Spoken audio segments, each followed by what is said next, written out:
patch 7.9 is a very big patch, so this might take a while, but we're gonna do it.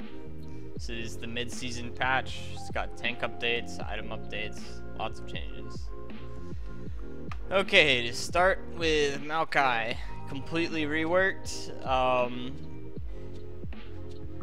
He now has, I'm not sure how to do this because like I guess I'm just gonna have to talk about everything. Maokai, he got some health changes, health regen changes, and armor changes. This isn't that big, like, because obviously they're changing the entire champion as a whole.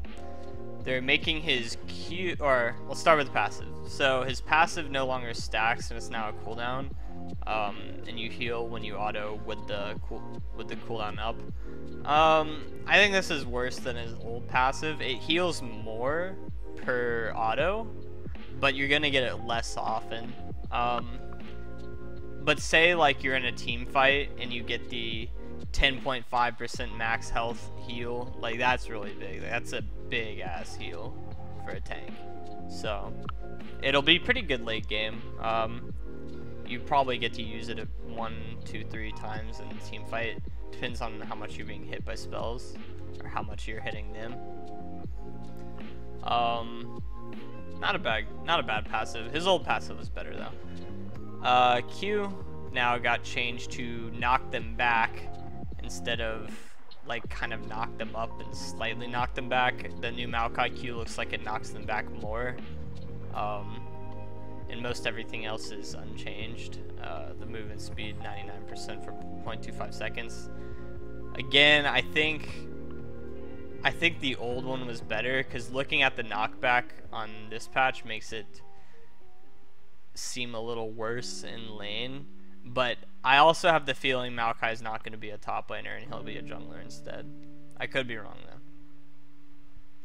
though. W, it's about the same thing, except it doesn't do percent damage anymore. It does flat health damage.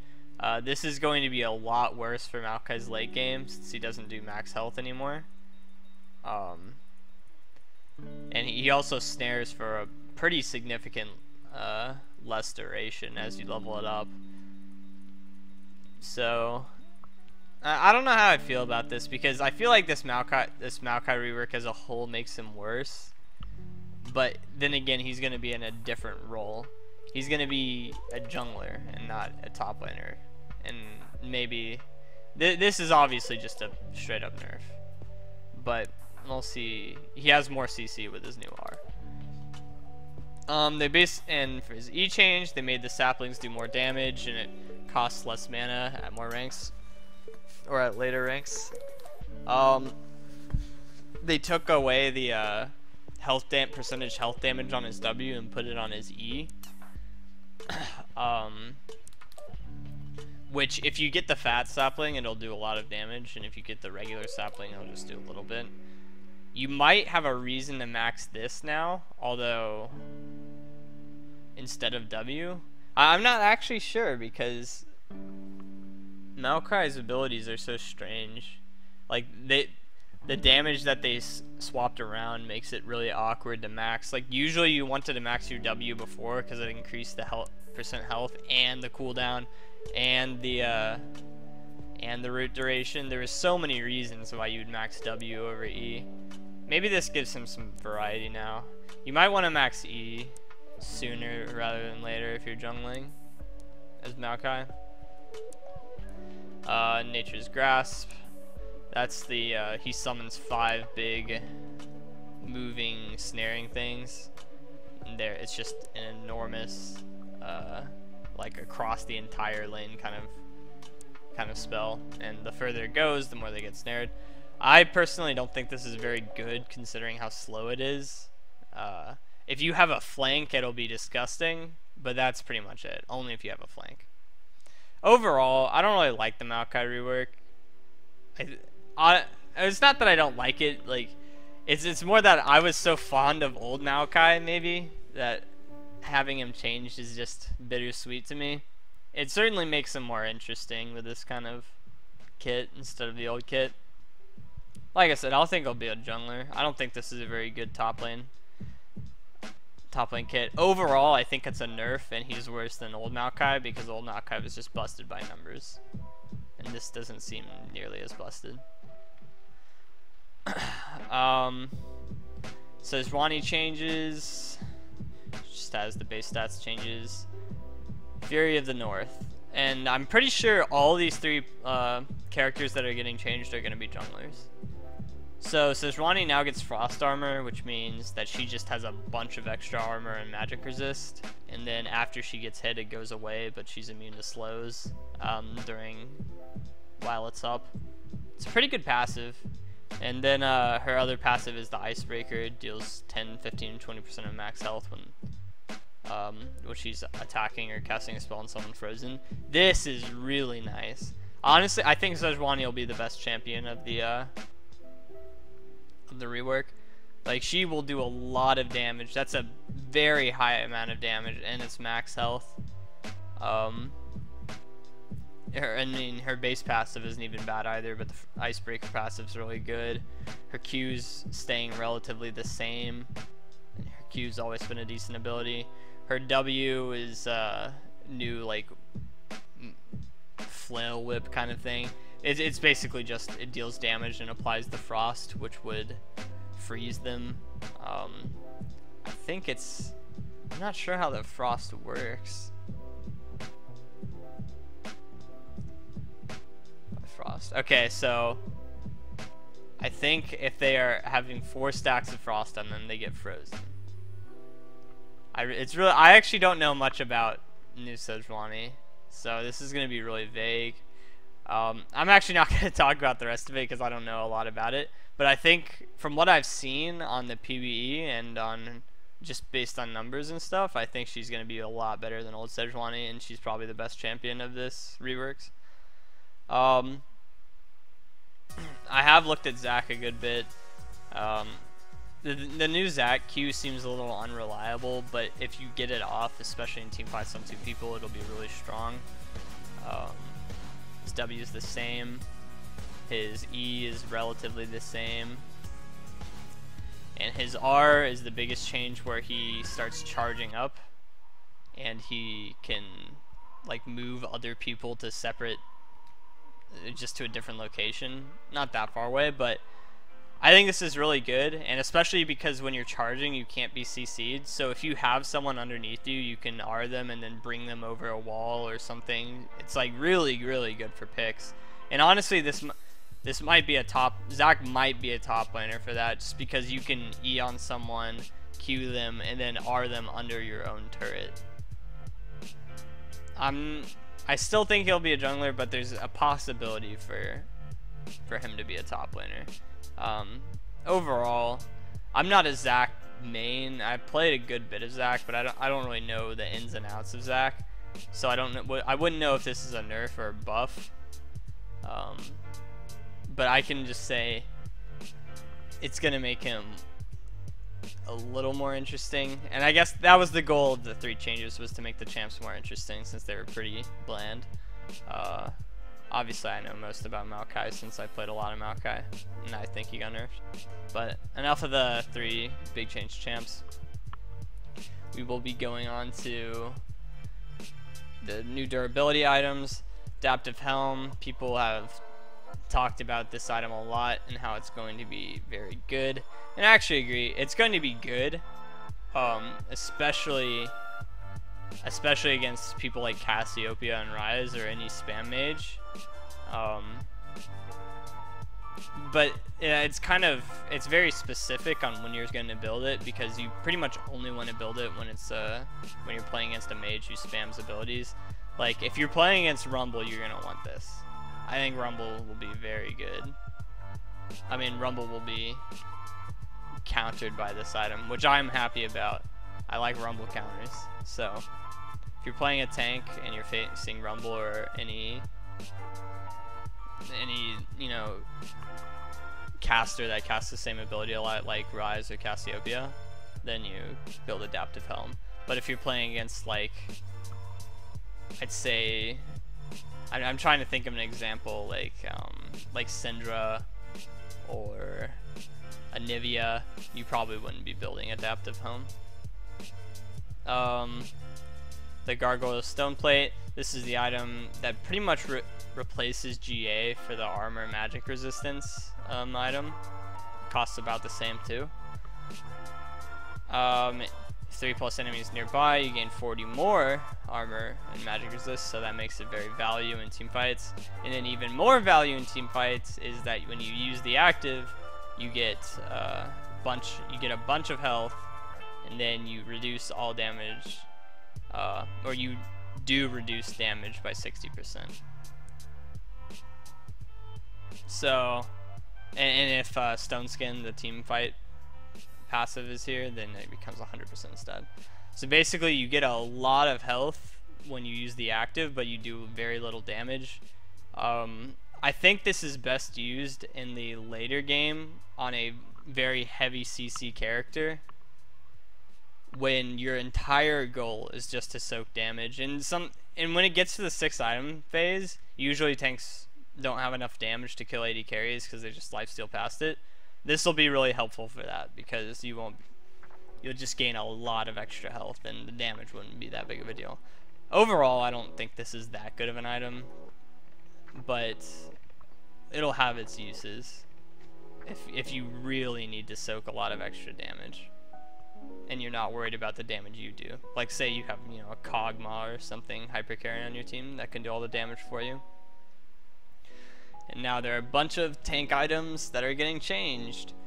This is probably one of my least favorite changes, is the Sunfire Cape change. The health and armor I don't mind, like, you know, they're swapping around damage, or they're swapping around stats. But it's the burn damage to me. Like, you do so much less damage to champions with the burn damage, and they compensated against the minions by doing plus 200. The burn radius down, I guess that's not that big of a deal, because sometimes even the burn radius fucks you up when you're CSing. And now it won't do that as often, you can stand a little bit away. Basically, they wanted this to be less of a dueling item, which I wouldn't say it was, but it was good for it, and more of a pushing item against minions. I still think it'll be a to-go item on people like Shen, who have really poor pushing power, but it'll be less important on people like Galio or Malphite, who already have built-in wave clear. So you'll want to get this on Shen for sure still. And then tanks with more AoE, you can pass out on this and you can get like one of the other new health items.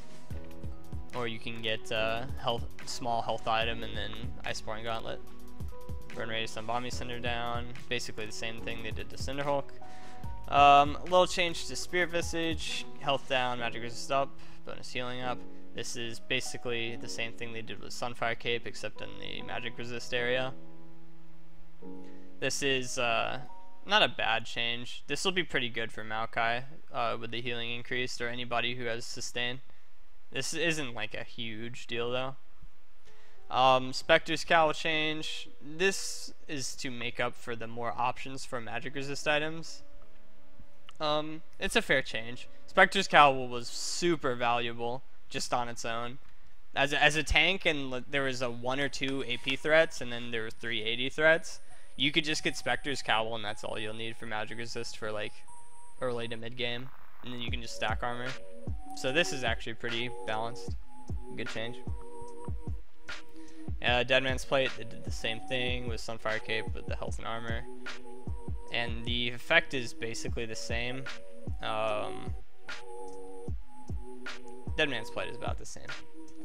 Randuin's got changed a lot actually. 150 health down is pretty significant for having the gold stay the same. I don't think it's really worth the slow. Actually, 150 health for 10% crit strike. So this will be really good against Caitlyn. Randuin's will be very good against Caitlyn with this crit strike damage reduction. You would never want to build this against Ezreal, is what it is. Against any character who doesn't build crit, you would never want to build Randuin's. Slow 55 per 2 seconds is actually pretty big. 55% is a lot more than 35. Randuin's will be just more. I think what they want to do here is make all these tank items situational instead of doing like the cookie cutter Sunfire to Spirit Visage every game, which is fine, and I think Randuin's will only be against crit.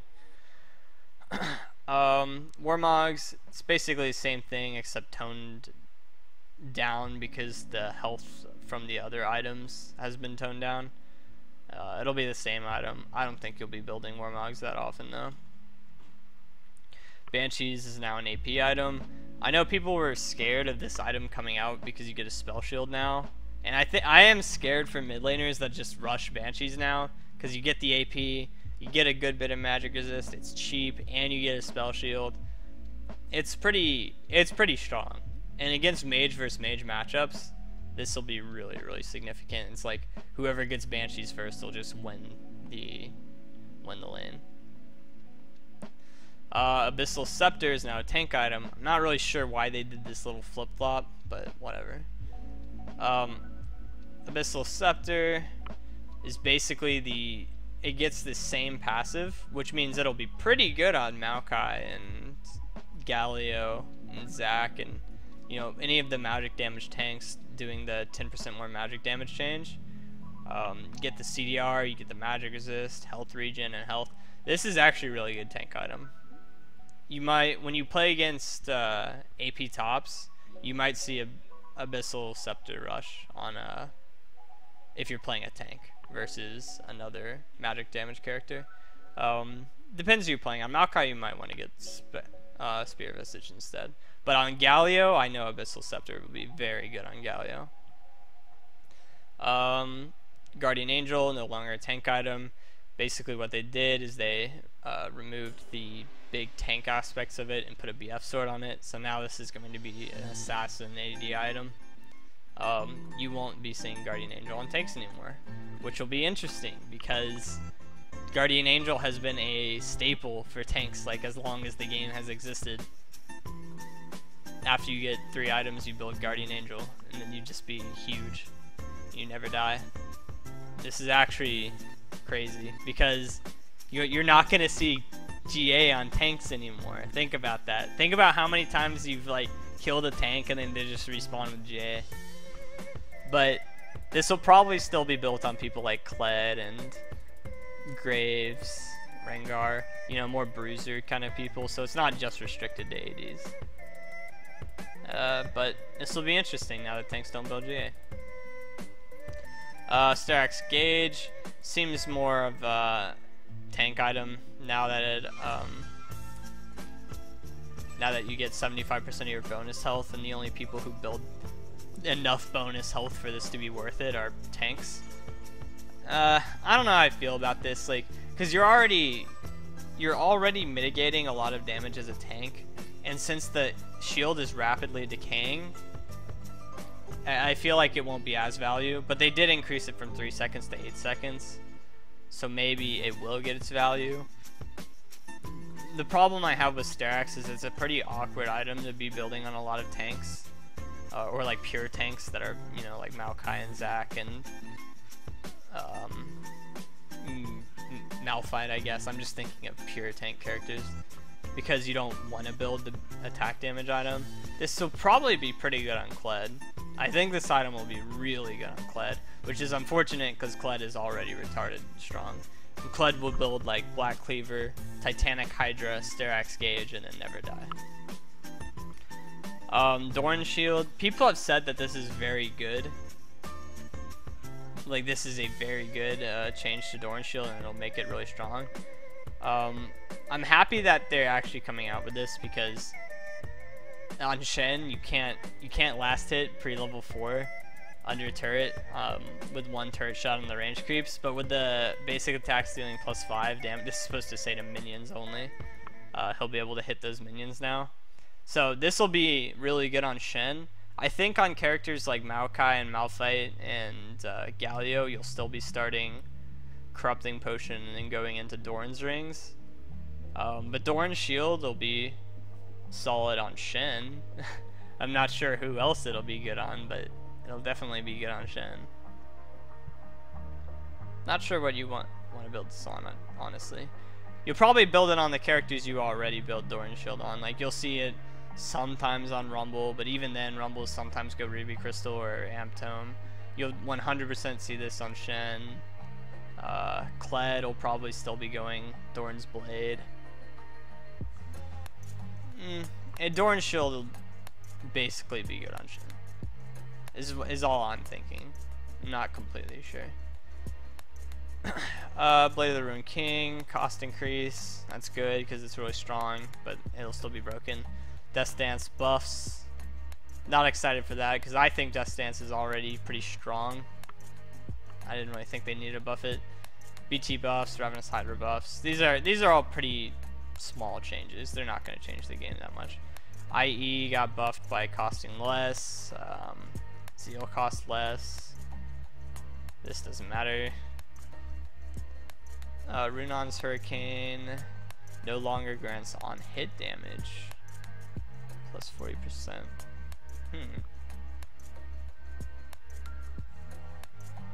So the bolts don't do on hit damage anymore. So it'll probably be pretty bad on Kale now.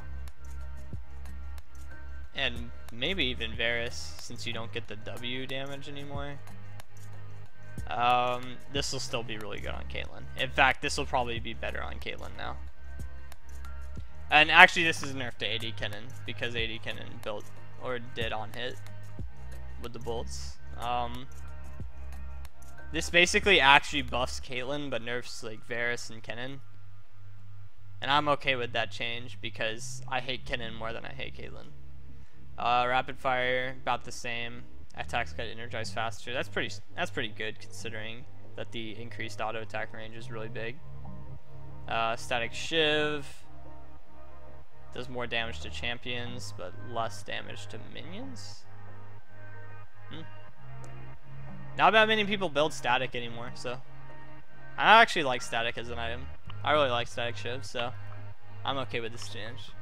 That's alright with me. Phantom Dancer, just a little bit of gold increase. No big deal. They're making the armor pin different, so they're making the armor pin lower on the Last Whisper because they're increasing the armor and lowering the health of other items. So that makes these a little bit less efficient, all these armor pin items. And I like this change. I'm so happy they did this because with the tank item change, if these had stayed the same, like tanks would be completely obsolete. So this is a good change, and it's just meant to balance out all the changes they did to their armor items. Support items and quests. I'm not going to go over all of this since I don't play a lot of support, but from what I know, every single item has a quest for you to gain gold using the support passive, and then once you gain enough gold, it will upgrade, and then yeah, it's just upgraded, and you'll get a bonus effect. And each one of them is different. Like I said, I'm not going to go through all of it because I don't know that much about it, but it'll definitely, I've seen the previews and it'll make support a lot more interactive, which is, I don't know how much I feel about it because I feel like they're just adding more mini games to League of Legends, and mini games are never good, but we'll see how it goes. I'm sure support players will be happy that they get to do a little bit more in the game. And then we've got CC is easier to see. End of game stats are better. Active item feedback. Visual effects. Okay. Now we go to Rift Herald. Okay, so Rift Herald now is a sieging objective rather than a split pushing objective. And basically, after you kill the Rift Herald, you get an item, and then you can use the item in lane, and that will hit the tower for a shit ton of damage. I think this makes Herald so much better and a much more objected neutral, because being able to take first tower after you get Rift Herald is so important because everybody wants first tower gold, and this will take a lot of attention off of bot lane. So bot laners will probably be pretty happy about the no more 4-man bot kind of thing to get the first tower in Dragon. So if people choose to gank top, you can get Rift Herald now and then probably get the tower with the Rift Herald, because Rift Herald just charges at the tower for 1,300 damage. You have to use it within 4 minutes of getting the item. You get an empowered recall while you have the item. It's pretty good. I don't know how I feel about it because I did like playing Camille and getting Rift Herald, or just playing a split pusher and having the 20-minute buff, but this is more interesting. The Rift Herald in its state right now is pretty boring. Just, you know, a 20-minute buff that makes you better at split pushing. It's really not that big of an objective, and it's pretty boring. So this will make it more interesting. I don't know, does the Rift Herald respawn after you kill it? I don't think so. It doesn't. Okay. Basically, if you're playing against Rift Herald, you're gonna want to have to hit it in the eye so it doesn't kill your tower. But that's gonna be really hard because I'd imagine when you have Rift Herald, you're gonna want to spawn it on top lane, call your jungler to be top lane with you, and if they try to kill the Rift Herald, you just kill the other person. I think Rift Herald's gonna be a super strong objective. This Rift Herald will be very contested, or at least it should be, with how good its pushing power is. Everybody gets MR per level now. Nice. That's kind of a nerf to mages. Graves can't animation cancel anymore. This isn't that big of a deal. Graves will still be good. A bunch of Renekton bug fixes. Rise bug fix.